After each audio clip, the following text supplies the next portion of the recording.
but there are times where people as young as 14 or 15 can be charged and will be charged as adults and held as adults in cases that involve murder, rape, or sex offenses. At age 16, that number of crimes bumps up, but they're all still significant violent crimes, to include abduction, kidnapping, second-degree murder, and of course everything I mentioned prior: voluntary manslaughter, robbery with a dangerous weapon, second-degree sex offense or third-degree sex offense, firearms crimes, carjackings, etc. So at that point, when you're 16 or 17, you can be charged as an adult, and we've spoken about some of those things over the time that we've been talking about some of these cases. Dorothy Mae Neal was killed last week. You might remember we talked about this, unfortunately, back on August 29th. She was assaulted inside of her home in the 2300 block of Winchester Street in West Baltimore, and she died the next day, August 30th.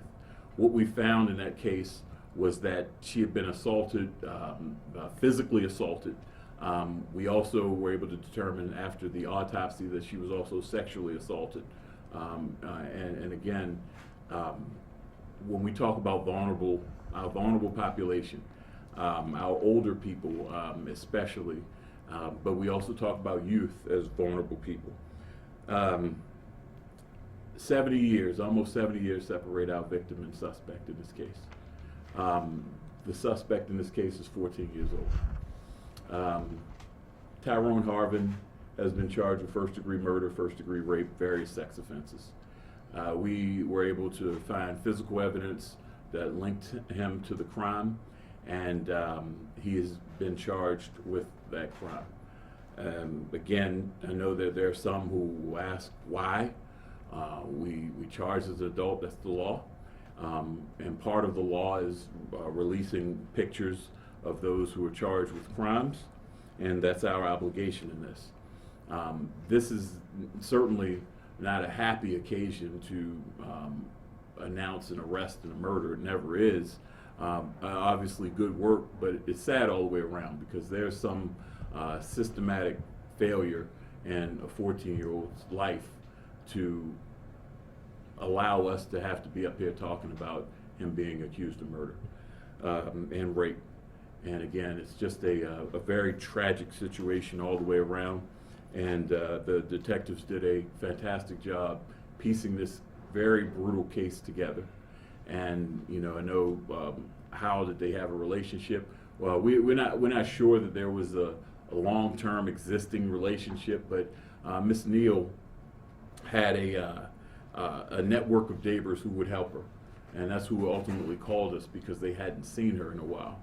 And the network of neighbors included some people that would help her. And it's possible that Mr. Harvin had helped her, do some chores every now and again. Again, we're not specific about exactly what, but it would help her do some chores. So it appears he could have been in the apartment for regular reasons. He lived in the general area, and unfortunately, it went this route. So with that, I can try to answer a couple questions. So is that why you felt, when this first broke, you said there was no sign of forced entry, but you don't have any reason to believe he's related to her in any way or anything like that, just that he was doing some chores for her? Is that right? Right. I mean, obviously at the time that this incident took place, we didn't know who the suspect was, but we don't have any reason to believe that they're related. That hasn't presented itself. They're not related at all. And so, do you think at the time he was doing something for her, that like he was working, doing a chore for her, or do potentially? You think yes, that's what we believe. We're still in the midst of our investigation, still, of course, trying to figure out more in reference to this, but we believe that possibility existed. And that's a great time to pivot to a public service announcement that we talk often about our vulnerable population who does need help and does want to trust people more and more, that loved ones or friends who gather around our vulnerable people should certainly keep in mind that there are those who want to take advantage of them. And oftentimes we see young people or we see vulnerable people, older people being taken advantage of simply for money. But at times you do see it become violent, and we've seen that before. And to see it go to this level is really, really, it's sad. It's one of the saddest things I've had to read. I mean, 70-year difference between the victim and the suspect in this is just really something unheard of. You know, we have people's psychology and all that. We've seen these types of cases before, and we're taking our, you know, guesses at what a suspect could potentially look like in this. And many of us were probably thinking a younger person, but I don't think any of us were thinking a 14-year-old could be capable of something like this.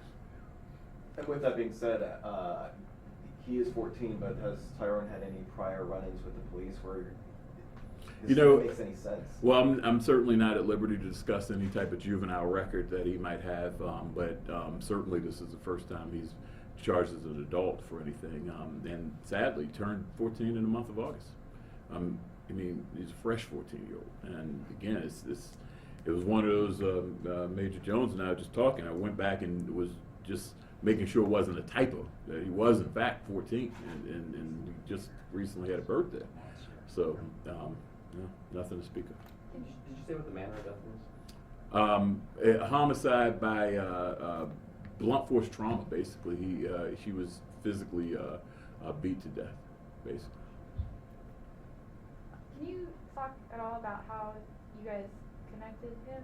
Or was it like witnesses or? Physical evidence found at the scene. I don't want to get into much more specifics than that, as you can imagine, but it was physical evidence that was found at the scene that was able to connect him as a person who was there involved. Is there any known motive at this point? Was he trying to rob her or? No. Are you aware? No motive. Was he arrested in Montgomery County? Do you know? Or was he arrested here in the city? No, I think we arrested him here. We arrested him here. He was brought from Montgomery County and arrested here. Okay, so is he from the city then? He is from the city. Okay. He lived in the Winchester area. He lived in Winchester. Mhm. Okay. All right. Anything else? But my desk is just telling me that he may have been charged as an adult when he was 13 in a robbery case. You that can't was get dropped. charged as an adult at age 13 under any circumstances in the state of Maryland. So that's why I went over that at the beginning.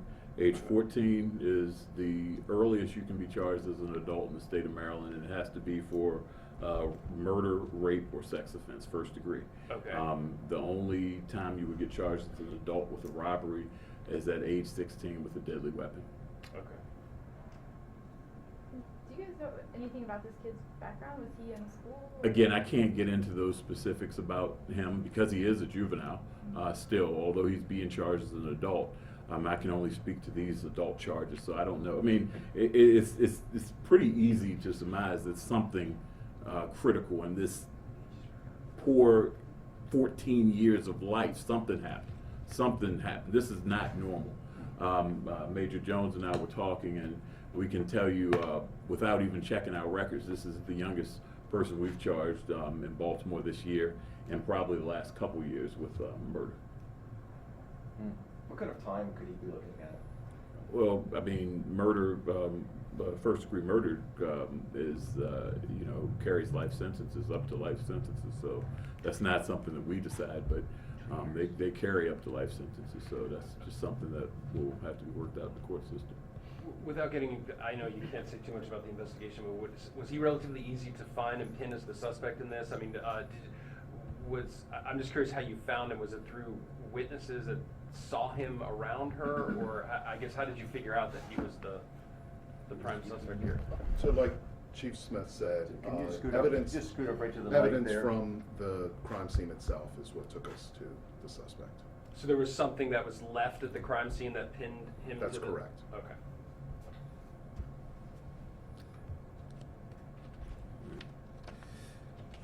All right. Is that all? Everybody good? Anything else? Thank you.